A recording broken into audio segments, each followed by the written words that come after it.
चेन्नई नगर के सभी सम्माननीय नागरिक बंधुओं, माताओं, बहनों, मैं बहुत आभारी हूं आप सभी का और विशेष रूप से श्री शोभाकांत जी का, प्रदीप भाई का, निरंजन भाई का, मेघानी भाई, इन सब का बहुत आभारी हूं कि इन सब की प्रेरणा से मुझे आपके बीच में एक ऐसे विषय पर बात करने का मौका मिला जिन विषयों पर मैं पहले बात नहीं करता था। हमारी जो चिकित्सा और स्वास्थ्य का विषय है, इस पर बात करने की प्रेरणा मुझे पिछले 3-4 साल पहले हुई, जब मैंने भारत सरकार को एक पत्र लिखा था। मैंने भारत देश की सरकार के स्वास्थ्य मंत्री को एक पत्र लिखा था, ये जानने के लिए कि हमारे देश के लोगों की स्वास्थ्य की स्थिति क्या है। हमारे देश की सरकार हर 10-10 साल में एक जनसंख्या की गणना कराती है, जिसको सेंसस कहते हैं हमारे देश में।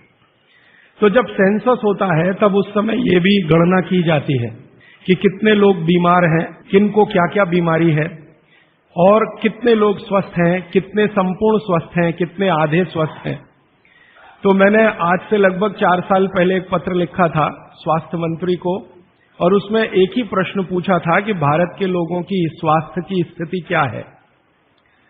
तो हमारे देश के मंत्री महोदय के सचिव ने, सेक्रेटरी ने उत्तर दिया कि देश के लोगों की स्वास्थ्य की जो स्थिति है उसके लिए हम आपको पूरा डाटा भेज रहे हैं, आप उसका अध्ययन करके खुद अंदाजा लगा लीजिए। तो सरकार ने जो मुझको डाटा भेजा वो 1-2 पन्ने का नहीं था, वो काफी 600-700 पन्ने का मोटा सा एक पुलिंदा था। उसमें जो सेंसस की रिपोर्ट थी वो पूरी उन्होंने लिखी थी। वो पढ़कर मुझे बहुत परेशानी हो गई।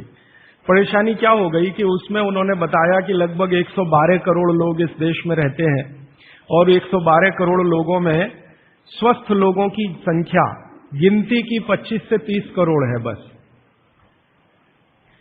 25 से 30 करोड़ लोग ऐसे हैं इस देश में जिनको स्वस्थ कहा जा सकता है, जिनको किसी तरह का कोई रोग नहीं है, शारीरिक रूप से भी और मानसिक रूप से भी। बाकी जितने भी लोग हैं सभी को कुछ न कुछ तकलीफें हैं। जैसे भारत सरकार के विशेषज्ञों ने ये कहा कि 5 करोड़ लोग इस देश में हैं जिनको डायबिटीज है, मधुमेह है, खराब बीमारी है। दुनिया के ज्यादातर डॉक्टर कहते हैं कि ये जल्दी ठीक नहीं होने वाली बीमारी है और ये 5 करोड़ लोगों को हो गई है। और विशेषज्ञ ये कहते हैं उस रिपोर्ट में कि अगर यही गति और रफ्तार से डायबिटीज बढ़ती गई तो अगले 2014 तक लगभग 10 से 12 करोड़ लोगों को ये होगी। फिर उस रिपोर्ट में उन्होंने कहा है कि 12 से 13 करोड़ लोग ऐसे हैं जिनको लंग्स इन्फेक्शन की भिन्न भिन्न बीमारियां हैं, जैसे दमा है, अस्थमा है, सांस फूलती है, ब्रोंकियल अस्थमा है, ट्यूबरकुलोसिस है, ऐसे 12-13 करोड़ लोग। फिर वो विशेषज्ञों की रिपोर्ट कहती है कि भारत में लगभग 15-16 करोड़ लोग हैं जिनको घुटनों का दर्द, कमर का दर्द, कंधे का दर्द, हड्डियों का दर्द, जिसको आप संधिवात कहते हैं सरल भाषा में, ये हड्डियों के, जोड़ों के दर्द की बीमारियां हैं। फिर उसी रिपोर्ट में बताया गया है कि 9 से 10 करोड़ लोग हैं जिनको पेट का कुछ न कुछ तकलीफ है, जिनको पित्त की बीमारियों के द्वारा हम लोग अक्सर परिभाषित करते हैं। गैस बनना, एसिडिटी होना, अल्सर होना, पेप्टिक अल्सर होना, हाइपर एसिडिटी होना, वगैरह वगैरह। और ये सब मैं पढ़ता गया और एक जगह लिखा हुआ था रिपोर्ट में, बहुत परेशान करने वाली बात, कि 20 से 22 करोड़ लोग हैं जिनको आंखों की कुछ न कुछ बीमारी है। या तो कम दिखता है या बिल्कुल नहीं दिखता, रात में नहीं दिखता, दिन में दिखता है तो रंग का अंतर पता नहीं चलता। हम लोग अंग्रेजी में उनको नाइट ब्लाइंडनेस या कलर ब्लाइंडनेस या ग्लूकोमा जैसी बीमारियों से परिभाषित करते हैं। और ये पढ़ते पढ़ते मैं परेशान होता गया। अंत में रिपोर्ट के आखिरी हिस्से में सरकार की तरफ से ये बताया गया था कि ये सब बीमारियां तो हैं और सरकार इनके लिए क्या क्या प्रयास कर रही है। हर साल केंद्र सरकार का बजट है इन बीमारियों को ठीक करने के लिए, वो करीब 96,000 करोड़ रुपए का है, परोक्ष और प्रत्यक्ष दोनों मिलाकर, डायरेक्ट और इनडायरेक्ट। फिर राज्य सरकारों के अलग अलग बजट हैं। उन्होंने बताया कि जैसे तमिलनाडु की राज्य सरकार का बजट 35,000 करोड़ का है, आंध्र प्रदेश की सरकार का बजट 28,000 करोड़ का है। ऐसे अलग अलग राज्यों की सरकारों का बजट है। केंद्र सरकार का बजट और राज्य सरकार का बजट दोनों मिलाकर औसतन मैंने निकाला तो लगभग 1-1.25 लाख करोड़ रुपए का खर्चा है सरकार की तरफ से। फिर ये पूरी रिपोर्ट पढ़ने के बाद और एक हिस्सा है रिपोर्ट का कि भारत की सरकार कहती है कि विभिन्न बीमारियों का इलाज करने के लिए इस देश में जो डॉक्टरों की संख्या है, जो रजिस्टर्ड है, वो 23 लाख है। MBBS, MD, MS, BAMS माने आयुर्वेद के और प्लस BHMS होम्योपैथी के, तीनों विधाओं के, होम्योपैथी, आयुर्वेद और एलोपैथी तीनों मिलाकर सरकार कहती है कि 23 लाख डॉक्टर हैं जो रजिस्टर्ड हैं। अब 23 लाख डॉक्टर और लगभग 70 से 75 करोड़ मरीज या बल्कि 80 करोड़ मरीज, तो मैंने हिसाब निकाला कि एक डॉक्टर कितने लोगों का इलाज कर सकता है। अगर ईमानदारी से कोई डॉक्टर सवेरे से शाम तक, सवेरे 7 बजे से शाम 7 बजे तक क्लिनिक में काम करे तो ज्यादा से ज्यादा 50 लोगों को वो देख सकता है। अब 23 लाख डॉक्टर हैं और 50 का उसमें गुणा कर दो तो बीमारों की संख्या और जिनका इलाज हो पा रहा है उनकी संख्या में जमीन आसमान का अंतर है। फिर मैंने एक दूसरा पत्र लिखा और मैंने स्वास्थ्य मंत्री को यह कहा कि ये डॉक्टरों की संख्या तो पर्याप्त नहीं है बीमारों का इलाज करने के लिए। क्या सरकार की ऐसी कोई योजना है कि डॉक्टरों की संख्या बढ़ाई जाए? तो मंत्री के यहां से पत्र आ गया कि भारत की सरकार और राज्य की सरकारों ने अब तक जितने डॉक्टर्स बनाए हैं, इनको बनाने में करीब 10 लाख करोड़ से ज्यादा का खर्च हो चुका है। अगर ये संख्या हम दुगनी करें तो 20 लाख करोड़ रुपए हमें चाहिए। सरकार के पास इतना धन उपलब्ध नहीं है, इसलिए ये व्यवस्था कैसे आगे बढ़ेगी मालूम नहीं। फिर मैंने भारत सरकार को याद दिलाया कि भारत सरकार ने एक अंतर्राष्ट्रीय समझौता किया हुआ है जिसमें कई देश शामिल हैं और वो समझौते का टाइटल है 2014 तक सभी स्वस्थ। भारत में सन 2014 तक सभी को स्वस्थ हो जाना है, ये सरकार का समझौता है। तो 2014 तक कैसे होने वाला है? मुझे नहीं लगता कि कोई होने की संभावना है और सरकार स्वीकार करती है कि जिस गति से सरकार काम कर रही है, अगर सभी हिंदुस्तानियों को स्वास्थ्य दिया जाए, चिकित्सा दी जाए, तो कम से कम 350 साल लगेंगे। ये कैलकुलेशन मैंने कैसे निकाला? हर साल जितने डॉक्टर इस देश में पढ़कर निकल रहे हैं, एलोपैथी, होम्योपैथी और आयुर्वेद के, और उसमें देश का जो ग्रोथ रेट है 10%, वो जोड़कर हर साल उनकी संख्या बढ़ती जाए तो 350 साल में सभी को चिकित्सा और स्वास्थ्य मिल जाएगा। अब पता नहीं 350 साल में कितने जीवित बचेंगे और कितने यहां से चले जाएंगे। अब मेरी एक जो दुख की बात है मन की, वो ये कि 350 साल में जनसंख्या अगर जो बढ़ रही है उसको जोड़ दिया इसमें, तो किसी को भी स्वास्थ्य कभी भी उपलब्ध नहीं हो सकेगा। जब ये जानकारी मुझे आई तो मैं बहुत परेशान हुआ और मैंने सोचा कि ये तो बड़ी गंभीर स्थिति है। फिलहाल पिछले कुछ वर्षों से मैं स्वामी रामदेव जी के साथ जुड़ा हूं। उनसे जब मैंने इन सब विषयों पर चर्चा की तो वो भी कहते हैं कि बात तो बहुत गंभीर है, सबको स्वास्थ्य मिलना सरकार के बूते का और सरकार के दम पर और चिकित्सा जो चल रही है इस देश में उसके दम पर तो संभव नहीं है, कोई और रास्ता ढूंढना पड़ेगा। अब दूसरा रास्ता ढूंढने के लिए मैंने भारत देश के कई बड़े चिकित्सकों से बात करना शुरू किया, ऐसे वैद्यों से बात करना शुरू किया जो आयुर्वेद के बड़े पंडित माने जाते हैं इस देश में। विशेष रूप से एक वैद्य हैं हार्डीकर, पूना में रहते हैं और उनका भारत में बहुत बड़ा ऊंचा स्थान है। आजकल हिंदुस्तान के आयुर्वेद चिकित्सा के जो विशेषज्ञ हैं वो उनको आधुनिक चरक कहते हैं, इतनी ऊंची स्थिति है उनकी, हार्डीकर जी की। उम्र उनकी लगभग 85 वर्ष हो चुकी है। मैंने हार्डीकर जी से कहा कि भारत की चिकित्सा की जो स्थिति है वो ये है, सरकार कहती है, आप क्या मानते हैं? तो उन्होंने कहा कि भारत में किसी को भी सरकार के भरोसे चिकित्सा कभी नहीं मिल सकती। अगर कोई व्यक्ति चाहे तो अपनी चिकित्सा स्वयं करे तभी रास्ता खुलेगा और कोई रास्ता नहीं। हार्डीकर जी ने एक दिन मुझे कहा कि तुम जानते हो 200 साल पहले हिंदुस्तान में लोग बीमार नहीं थे इतने। तो मैंने कहा आप कैसे कहते हैं? उन्होंने कहा स्टेटिस्टिक्स देख लो, आंकड़े देख लो। तो 200 साल पहले के भारत के लोगों के चिकित्सा और स्वास्थ्य के आंकड़े मैंने इकट्ठे किए जो अंग्रेजों की सरकार के द्वारा तैयार किए गए थे, क्योंकि उस समय भारत में अंग्रेजों की सरकार चलती थी। तो मुझे हैरानी हुई कि आज जितने बीमार हैं और उस समय जितने बीमार थे, आज जितनी जनसंख्या है और 200 साल पहले जितनी जनसंख्या है, वो सब बातों को ध्यान में रखते हुए मैं अगर आपको सरल भाषा में कहूं कि अगर आज 100% लोग बीमार हैं तो 200 साल पहले मुश्किल से 8 या 10% लोग ही बीमार थे। अब वो 8 से 10% लोगों की चिकित्सा के लिए अंग्रेजों ने एलोपैथी व्यवस्था यहां शुरू की थी, जो शायद पर्याप्त रही होगी क्योंकि बीमारों की संख्या बहुत कम थी। आज बीमारों की संख्या हमारी कुल संख्या की 70 से 80% हो गई है और ये चिकित्सा लगभग फेल हो गई है। पिछले 60 वर्षों में आजादी के बाद आप सब जानते हैं, सरकार भी मानती है इस बात को कि जितना विकास हुआ है एलोपैथी चिकित्सा का, जितने डॉक्टर बढ़े हैं, जितनी दवाएं बढ़ी हैं, जितने हॉस्पिटल्स बढ़े हैं, जितनी सुविधाएं बढ़ी हैं, उतनी बीमारियां कई गुना गति से बढ़ गई। अब न हॉस्पिटल पर्याप्त हैं न डॉक्टर पर्याप्त हैं। आप अक्सर आए दिन अखबारों में समाचार पढ़ते होंगे, टीवी पर देखते होंगे कि लोगों को बिना इलाज के मर जाना पड़ता है, बिना दवा के मर जाना पड़ता है, हॉस्पिटल के बाहर बेचारे पड़े रहते हैं और डॉक्टर कहते हैं कि उनके ऊपर काम का इतना बोझा है कि वो सभी पेशेंट को अटेंड नहीं कर सकते। ये दोनों तरफ की बातें समझने के बाद मुझे वैद्य हार्डीकर जी की बात समझ में आई कि सब लोग अपनी चिकित्सा करने लगे हैं तो रास्ता खुलता है सभी के स्वस्थ होने का। तो मैंने एक दिन हार्डीकर जी को पूछा कि क्या ये संभव है कि हर आदमी अपनी चिकित्सा खुद कर ले, तो डॉक्टर की क्या जरूरत है? तो उन्होंने कहा है कि डॉक्टर क्या करता है, डॉक्टर क्या करता है, आपसे कुछ बातें पूछेगा, आपको भूख लगती है कि नहीं, प्यास लगती है कि नहीं, नींद आती है कि नहीं, खाना अच्छा लग रहा है कि नहीं, वगैरह वगैरह, और ये सब आप उसको बताएंगे। ये सब बताने के बाद वो अपना कंक्लूजन आपको बताएगा कि आपको फलाना रोग हुआ है या आपको ऐसी तकलीफ हुई है।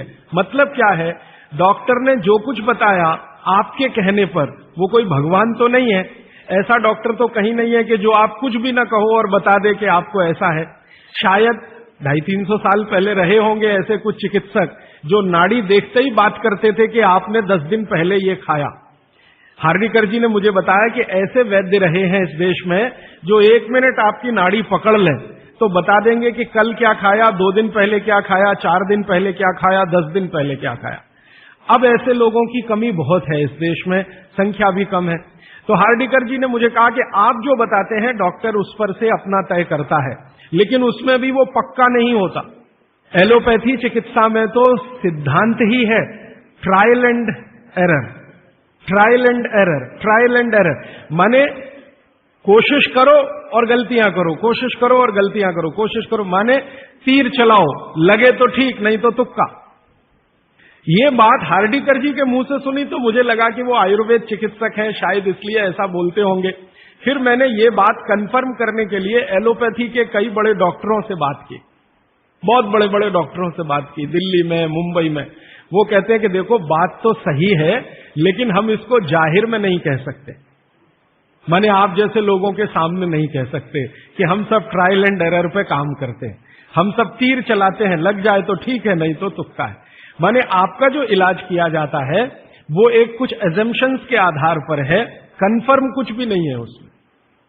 काम कर गया तो ठीक है, नहीं तो आप तो मर ही जाएंगे। डॉक्टर कहेगा मैंने तो बहुत कोशिश की, अब मैं क्या कर सकता हूं, और आप चुपचाप अपने पेशेंट की डेड बॉडी लेके वहां से चले आएंगे।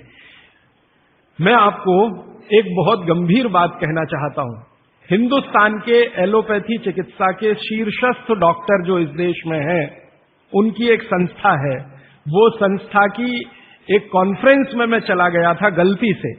एक डॉक्टर मुझे पकड़ के ले गया था, मेरा जाने का तो कोई अधिकार नहीं था लेकिन डॉक्टर ले गया था। वो कहता था कि तुम सुनना बस बैठ के, हम बात क्या करते, कुछ बोलना नहीं, कुछ कहना नहीं, रिएक्ट नहीं करना, बस सुनना, हम देखो क्या बातें करते। तो उस कॉन्फ्रेंस में 3 दिन में बैठा रहा दिल्ली में। जो बातें होती हैं वो आपको सुना दी जाए तो आप किसी भी एलोपैथी चिकित्सक के पास नहीं जाएंगे। वो बिल्कुल इस तरह से बातें करते हैं जैसे कोई कसाई बकरे को काटने से पहले बात करता है। ऐसी स्थिति इस देश में आ गई है। फिर 3 दिन सुनने के बाद मैं परेशान हो गया, तो मैंने वो डॉक्टर से कहा मैं जाना चाहता हूं। उसने कहा अब तुम समझ गए हम लोग क्या हैं। तो मैंने कहा ये आपने मुझे समझाया क्यों? तो उन्होंने कहा तुम एक काम कर सकते हो जो हम नहीं कर सकते, कि ये बातें दूसरों को समझा दो। ऐसी स्थिति है। उसमें जो सबसे गंभीर बात हुई थी वो मैं आपको एक वाक्य में कहना चाहता हूं। वो ये कहते थे, सभी डॉक्टर एक दूसरे से सहमत होते हुए, कि 250 वर्षों में एलोपैथी चिकित्सा ने एक ही काम किया है, दर्द से लड़ने का, बस, इसके अलावा कुछ नहीं। 250 वर्षों में एलोपैथी चिकित्सा ने एक ही रिसर्च किया है, एक ही काम किया है, एक ही शोध किया है, वो दर्द से लड़ने का, इसके आगे कुछ नहीं है। और ये बात मैं बहुत घंटों घंटों सोचता रहा, तब जाकर मुझे मन में प्रेरणा हुई कि मुझे तो भारत के लोगों को कुछ और बताने की जरूरत है। तब मैंने हार्डीकर जी को पूछा कि अब मेरे समझ में आया, आप बताइए क्या करना चाहिए। तो उनका, देखो, आयुर्वेद एक ऐसी चिकित्सा पद्धति है जिसमें महान महान लोगों ने, चरक ऋषि, सुश्रुत ऋषि, बागभट्ट ऋषि, निघंटु ऋषि, पाराशर ऋषि, ये सब महान महान लोगों ने एक बात कॉमन कही है, और वो ये कही है कि जो व्यक्ति मरीज होता है वो सबसे अच्छा डॉक्टर हो सकता है। इसको आप गंभीरता से मनन करते रहिए। ये बात चरक ने भी कही है, सुश्रुत ने भी कही है, बागभट्ट ने कही है, निघंटु ने कही है, पाराशर ने कही है, कि जो रोगी होता है वो सबसे अच्छा डॉक्टर हो सकता है, क्योंकि उसको अपने दुख और तकलीफ का जितनी गहराई से महसूस हो सकता है वो किसी भी डॉक्टर को नहीं होता। जो अपने दुख तकलीफ को गहराई से महसूस कर सकता है वो चिकित्सा भी कर सकता है, बस उसको कुछ ज्ञान की जरूरत है।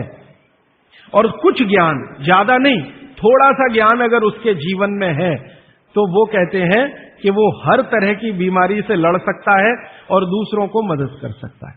उनके इस वाक्य से मुझे बहुत प्रेरणा हुई कि जो रोगी है वो सबसे अच्छा चिकित्सक हो सकता है।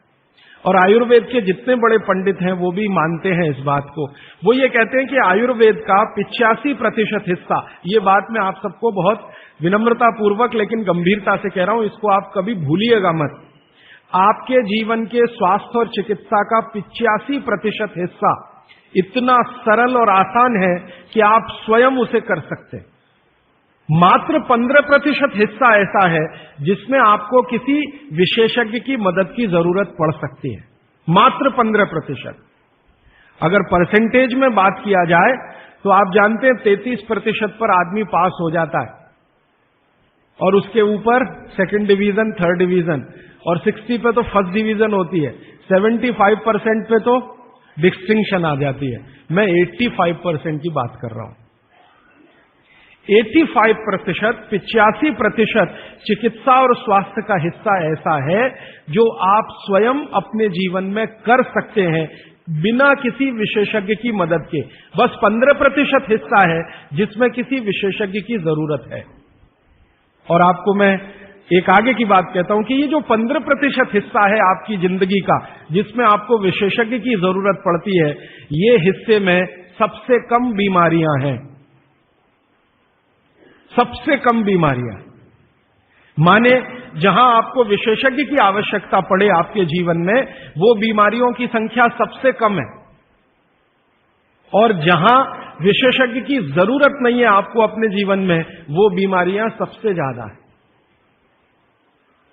इसका माने कि हम 85% तो डॉक्टर हो ही सकते हैं। कंक्लूजन इस बात का ये है। अब आप अगर 85% से और बेहतर डॉक्टर होना चाहते हैं तो बागवट ऋषि कहते हैं कि अपने शरीर को थोड़ा जान लीजिए, बस। और वो दूसरी महत्व की बात कहते हैं कि अपने भोजन को पहचान लीजिए। शरीर को जान लीजिए, भोजन को पहचान लीजिए, तो वो कहते हैं आप 100% डॉक्टर हो सकते हैं।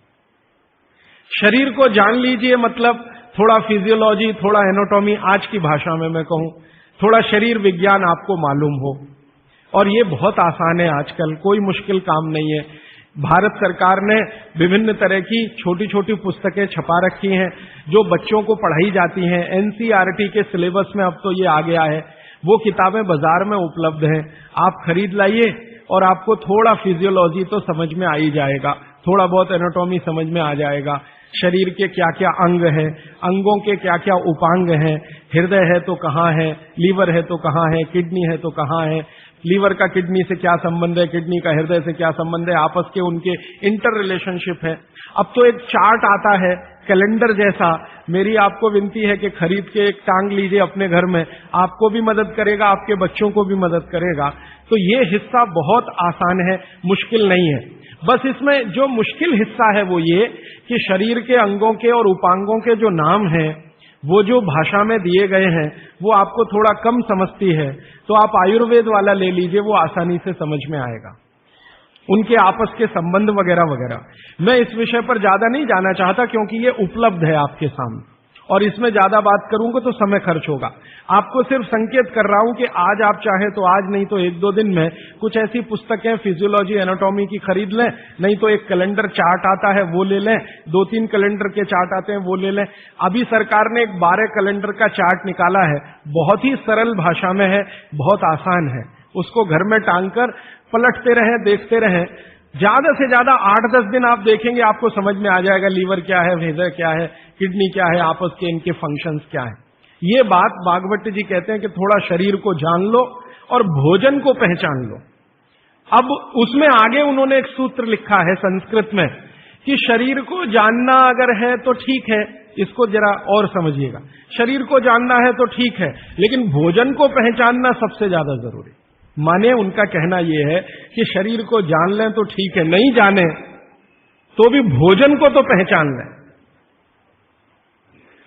और भागवत जी ने पूरी विनम्रता से, पूरी गंभीरता से एक बात लिखी है कि जिसने भोजन को पहचान लिया उसको जिंदगी में कभी भी किसी चिकित्सक की जरूरत तो नहीं पड़ेगी। अब भोजन को पहचान लिया माने रसोई घर को पहचान लिया, सीधी सी बात है। और भागवत जी कहते हैं कि जीवन की सबसे बड़ी खोज अगर कोई है तो वो रसोई घर है। और वो कहते हैं कि सबसे बड़ा विज्ञान अगर कोई है तो ये रसोई घर का विज्ञान है, जिसको भोजन विज्ञान कहें या पाक शास्त्र कला कहें, जो भी बात आप कहना चाहें। वो ये कहते हैं कि इससे बड़ी खोज पूरी दुनिया में हुई नहीं और अगले हजारों साल होगी नहीं। इतनी गहरी बात वो कहकर चले गए यहां से। वो कहते हैं कि पिछले हजारों साल में हुई नहीं भोजन से ज्यादा रिसर्च, और अगले हजारों साल में होगी नहीं। और मैं अपने अनुभव से और आप खुद अपने अनुभव से ये बात कह सकते हैं कि दुनिया में भोजन और रसोई पर सबसे ज्यादा रिसर्च अगर कहीं हुई तो भारत में हुई, और अगले हजारों साल भी होगी तो भारत में ही होगी। क्यों? दूसरे देशों में भोजन ही नहीं है, रिसर्च क्या करेंगे? हो भोजन तब तो रिसर्च करें। आप में से बहुत सारे लोग यूरोप गए होंगे, अमेरिका गए होंगे, आप देखिए भोजन क्या है उनके पास, ले दे के एक पाव रोटी और डबल रोटी। अब वो आलू से खा लो या प्याज से खा लो, प्याज से खा लो कि आलू से खा लो, उसको बीच में काट के प्याज भर लो या प्याज बगल में रख के खा लो, उसको पिज़्ज़ा कह दो, बर्गर कह दो, हॉट डॉग कह दो, कोल्ड डॉग कह दो, वो प्रिपरेशन तो एक ही है ना। और वो प्रिपरेशन है मैदे का, मैदे को सड़ाकर बनाया हुआ। इसके अलावा उनके पास कुछ है नहीं जिसको फूड स्टफ कहा जाए, माने सॉलिड भोजन, मुख्य भोजन कहा जाए, वो उनके पास एक ही है, पाव रोटी डबल रोटी। उसको वो मछली से भी खा सकते हैं, गाय के मांस से भी खा सकते हैं, बकरे के मांस से भी खा सकते हैं, या वगैरह वगैरह कहीं से कुछ भीख में मिल गया, दाल चावल वगैरह, तो उसके साथ खा सकते हैं, वो सब भीख में मिला हुआ है, उनके यहां कुछ होता है नहीं। मैं आपको एक छोटी सी जानकारी देना चाहता हूं। एक बार एक विदेशी व्यक्ति से मेरा झगड़ा हो गया, एक जर्मनी का व्यक्ति था, उससे झगड़ा हो गया। झगड़ा कुछ इस बात का था कि भारत महान है कि जर्मनी महान है। ये जर्मनी के लोगों को आप जानते हैं, थोड़ा शॉविनिज्म बहुत है, खराब शब्द है शॉविनिज्म, लेकिन मैं इस्तेमाल कर रहा हूं। वो कहते हैं हम श्रेष्ठ हैं, दुनिया में हमसे बड़ा कोई नहीं, हम सर्वश्रेष्ठ हैं वगैरह वगैरह। हिटलर भी यही कहता था। तो उसकी महानता की हवा निकालने के लिए मैंने उससे कुछ सवाल कर लिए, तो परेशान हो गया, लेकिन जर्मनी की असलियत सामने आ गई। मैंने उसको पूछा तुम्हारे देश में क्या होता है? गन्ना होता है, गन्ना, शुगर केन? तो उसने कहा नहीं होता। आम होता है, आम? नहीं होता। केला होता है? नहीं होता। चीकू होता है? नहीं होता। संतरा होता है? नहीं होता। मौसम्मी होती है? नहीं होती। जब बहुत परेशान हो गया तो कहने लगा, देखिए मिस्टर राजीव दीक्षित, कोई भी मीठी चीज मेरे देश में नहीं होती। अब बात आगे करिए। कोई भी मीठी चीज मेरे देश में नहीं होती। एक वाक्य में उसने खत्म कर दिया। फिर मैंने कहा, अच्छा चलो, मीठी चीज नहीं, कड़वी चीज पूछते हैं। मेथी होती है? मेथी? मेथी तो मीठी नहीं है। तो मेथी होती है? उसने कहा नहीं होती। पालक होता है? नहीं होता। चुकंदर होता है? नहीं होता। फिर थोड़ी देर में परेशान हो गया, कहने लगा, हरे पत्ते की कोई चीज मेरे देश में नहीं होती। तो मैंने कहा, फिर होता क्या है? तो उसने कहा, दो ही चीजें हैं, एक तो आलू होता है और एक प्याज होती है। तो आलू को प्याज में मिला के खा लो या प्याज को आलू में मिला के खा लो, और कुछ नहीं होता। फिर मैंने उसको गिनाना शुरू किया कि देखो भारत में क्या क्या होता है, मीठी चीजों में क्या क्या होता है, खट्टी चीजों में क्या क्या होता है, तीखी चीजों में क्या क्या होता है, कसैली या कड़वी चीजें क्या क्या है। 6 रस है ना, षड रस की बात कही जाती है। 6 रस में मैंने गिनाना शुरू किया तो वो कहता है कि यार इसमें तो एक एनसाइक्लोपीडिया लिख जाएगा। मैंने कहा यस, भारत में इतना ही होता है। और मैंने उसको जब ये कहा कि ये हर गांव में होता है, तब तो वो बहुत परेशान हो गए। मैंने कहा हर गांव में होता है, 7,32,000 गांव है, हर गांव में ये सब होता है। माने किसी गांव को दूसरे पर निर्भर रहने की जरूरत नहीं है, नमक को छोड़कर। तब उसने कहा कि सच में इंडिया इज ग्रेट। ये ग्रेटनेस है अपने देश की। हमको अगर ये समझ में आती है तो भागवत जी की बातें हमको बहुत अच्छे से समझ में आएंगी। मैं भागवत जी के बारे में 1-2 जानकारी और देकर विषय पर आना चाहता हूं, ये भूमिका के रूप में कह रहा हूं। भागवत जी भारत देश के उन महान ऋषियों में गिने जाते हैं जिन्होंने चरक से भी ज्यादा काम किया। ये बात को बहुत ध्यान से आप सुनिएगा, लेकिन मैं विनम्रतापूर्वक कह रहा हूं। अब तक हमने बार बार चरक का नाम सुना है, चरक चरक चरक। भागवत जी चरक के शिष्य थे और चरक ने जितने साल काम किया उससे 1.5 गुना ज्यादा काम भागवत जी का है। चरक जी के जाने के बाद चरक ने जो सूत्र लिखे हैं, जो उनकी खोज है, रिसर्च है, चरक संहिता जो पूरा का पूरा शास्त्र है, उसके एक एक सूत्र को प्रमाणित करने का काम भागवत जी ने किया। प्रमाणित करने का मतलब ऑब्जर्वेशन करना, फिर जैसा रिजल्ट है वैसा ही प्राप्त करना। जैसे चरक ऋषि ने कहा ये खाने से ये होता है, मान लो उन्होंने एक स्टेटमेंट कर दिया कि ये वस्तु खाने से ये होता है। भागवत जी ने उसको प्रमाणित करने में 25 साल लगा दिए, 20 साल लगा दिए, 30 साल लगा दिए, और जब तक देख नहीं लिया तब तक उसको लोगों को कहने लायक नहीं माना। हमारे आयुर्वेद चिकित्सा शास्त्र के जो विशेषज्ञ हैं वो ये मानते हैं कि चरक जो थे महापंडित थे, बहुत ऊंचे स्थान के व्यक्ति थे, लेकिन भागवत जी थे वो साधारण आदमियों के चिकित्सक थे। इसका मतलब क्या है? इसका मतलब यह है कि चरक ने जो बातें बहुत गहराई से और गूढ़ शब्दों में कही हैं, भागवत जी ने उनको बहुत सरल करके साधारण लोगों की समझ में आए वैसा प्रस्तुतिकरण कर दिया है। भागवत जी की ये 2 पुस्तकें अष्टांग हृदयम और अष्टांग संग्रहम पढ़ने के बाद मुझे लगा कि मैंने चरक को पढ़ लिया, सुश्रुत को पढ़ लिया, निघंटु को पढ़ लिया, सबको पढ़ लिया, क्योंकि उन्होंने सबका निचोड़ डाल दिया उसमें। और वो ये कहते हैं कि अब मैंने जो तैयार कर दिया है अष्टांग हृदयम या अष्टांग संग्रहम, ये आम आदमी के लिए है। वो चाहे तो इसका पालन करे और अपने जीवन में मेरी तरह से सुखी और निरोगी रहे। भागवत जी 135 वर्ष तक जिंदा रहे और उनके शिष्य बताते हैं कि उन्होंने इच्छा मृत्यु को धारण किया। माने उनकी इच्छा हो गई थी कि अब बहुत दिन जिंदा रहने से कोई फायदा नहीं है, तो मृत्यु को वरण किया। ऐसे पंडित आदमी, इतनी कमांड अपने शरीर पर। और वो ये कहते हैं जब मृत्यु को जा रहे थे तो उनके शिष्य कह रहे थे कि परेशान हम हो जाएंगे, आप चले जाएंगे। उनका कोई परेशानी नहीं है, ये शरीर छोड़ूंगा दूसरा धारण करूंगा, जैसे तुम शर्ट बदलते हो मैं बदल लूंगा, लेकिन अब मुझे जाना चाहिए, इस शरीर का सीमा हो गया है। ऐसे व्यक्ति जिन्होंने मृत्यु को धारण किया अपनी इच्छा से, उन्होंने जो कुछ अपने जीवन में किया है वो 2 ही पुस्तकों में सारा समाहित है, तीसरी कोई पुस्तक उन्होंने लिखी नहीं। और वही दोनों पुस्तकों में कुल मिलाकर 7,000 सूत्र हैं। 7,000। 2 पुस्तकों में कुल मिलाकर 7,000 सूत्र हैं। सभी सूत्र